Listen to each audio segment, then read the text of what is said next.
تعالیٰ کی معرفت انسان کی ذہنی، عقلی، روحانی اور جسمانی نشوونما کے لیے سب سے زیادہ ضرورت ہے۔ انفیکٹ اللہ کا بندہ تو ہر وقت انتظار کر رہا ہوتا ہے کب مجھے نئی آیت ملے، کوئی نیا پیغام ملے، کوئی حدیث میں کوئی ایسے موتی ملے جس سے میری روح اپنے مالک سے، اس مقصود سے، اس معبود سے جڑ جائے جس سے ملنے کے لیے، جس کا قرب حاصل کرنے کے لیے ہی میرا وجود ہے، چاہے دنیا میں ہو یا آخرت۔ ایسی ہی ایک حدیث جسے حدیث قدسی کہتے ہیں، اس میں آپ صلی اللہ علیہ وسلم نے اللہ کا ایک کلام سنایا جس میں اللہ اپنے بندوں سے مخاطب ہو کر کہتے ہیں، یا عبادی، اے میرے بندو، انی حرمت الظلم علی نفسی، میں کسی پر ظلم نہیں کرتا اور میں نے اس کو اپنے اوپر حرام کیا ہے، میں تو رحم کرتا ہوں، ہر انسان پر، ہر مخلوق پر رحم کرتا ہوں، وجعلتہ بینکم محرما، اور میں تمہارے بیچ میں بھی چاہتا ہوں اور حکم دیتا ہوں کہ ظلم مت کرنا، زیادتی مت کرنا، اسے حرام سمجھنا،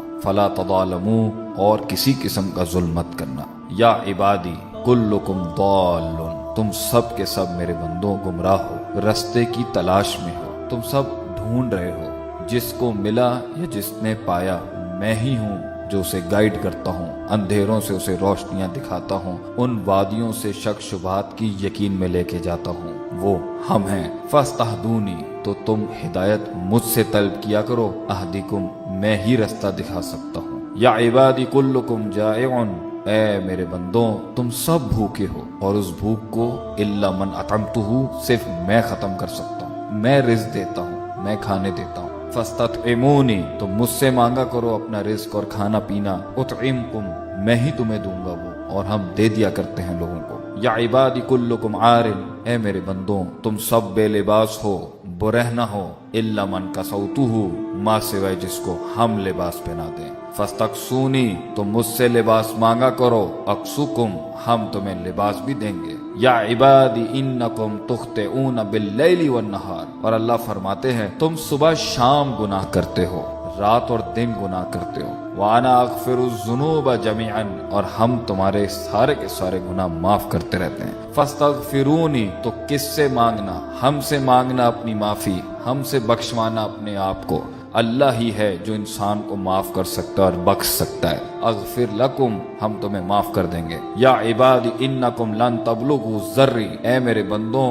تم کسی نقصان کے مالک نہیں کہ تم مجھے نقصان پہنچا دو، ولن تبلغوا نفعی فتنفعونی، اور تم کسی نفع کے مالک نہیں کہ تم مجھے نفع پہنچا دو، یا عبادی لو ان اولکم وآخرکم وانسکم وجنکم، اے میرے بندوں تمہارے پہلے اور بعد میں آنے والے، تمہارے انسان اور تمہارے سارے جنات، اگر سب کے سب نیک بن جائیں اور ہمیں سجدہ دے دیں اور ہماری ہر بات کی اطاعت کر لیں، ما زاد ذالک فی ملکی شیئا، تو یہ میری ملکیت اور بادشاہت میں کسی چیز کا اضافہ نہیں کرے گی، یا عبادی، اے میرے بندوں لو ان اولکم وآخرکم وانسکم وجنکم، اور تمہارے پہلے اور بعد میں آنے والے انسان اور جن سارے کے سارے، کانوا علی افجر قلب رجل واحد، سب کے سب اگر فاجر، فاسق اور اللہ کی نافرمانی کرنے والے بن جائیں، ما نقص ذلک من ملکی شیئا، یہ ہماری ملکیت اور بادشاہت میں سے ذرہ بھی کم نہیں کر سکتی، یا عبادی لو ان اولکم وآخرکم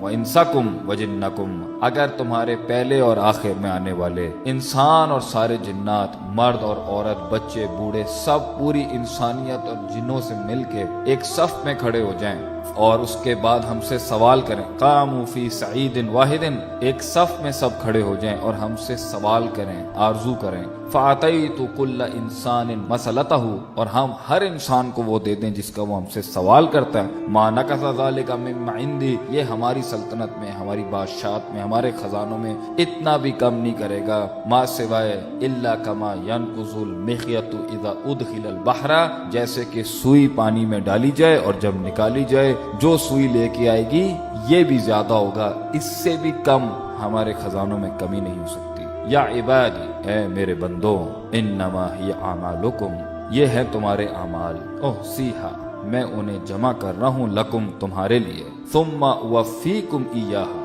ہم اس کی جزا دیں گے تمہیں اس سارے سلسلے کے بعد، فمن وجد خیرن، جس نے اینڈ میں آخر میں اختتام میں اس کہانی کے خیر پایا، جنت پائی، جزا ملی، فلیحمد اللہ، تو اسے اللہ کی حمد بیان کرنی چاہیے، کیونکہ اس میں بھی ہماری ہی تعریف ہے کہ ہم نے تمہیں ہدایت دی، لباس دیا، سمجھ دی، رحمت بھیجی ہم نے تمہاری طرف، نصیحت بھیجی، قرآن، حدیث، دعوت، علماء، اور پھر نبی بھیجا ہم نے تمہاری طرف، تو ہم تو ہماری ہی ہونی چاہیے۔ وَلَهُ الْحَمْدُ فِي الْأُولَى وَالْآخِرَةِ، اللہ کی تب بھی ہم تھی جب کچھ نہیں تھا، اور تب بھی حمد ہوگی جب کچھ نہیں ہوگا۔ اور اللہ آگے فرماتا ہے وَمَنْ وَجَدَ غَيْرَ ذَلِكَ، اور اگر کسی کو اینڈ میں، اختتام میں برا انجام ملے، جہنم ملے، فَلَا يُلُومَنَّ إِلَّا نَفْسَهُ، تو اسے نہیں چاہیے کہ ملامت کرے اور کوسے سوائے اپنے آپ کو، کیونکہ اللہ تعالیٰ قرآن میں فرماتا ہے اِنَّا هَدَيْنَاهُ سَبِيلًا، ہم نے رستہ دکھا دیا، اما شاکرا و اما کفورا،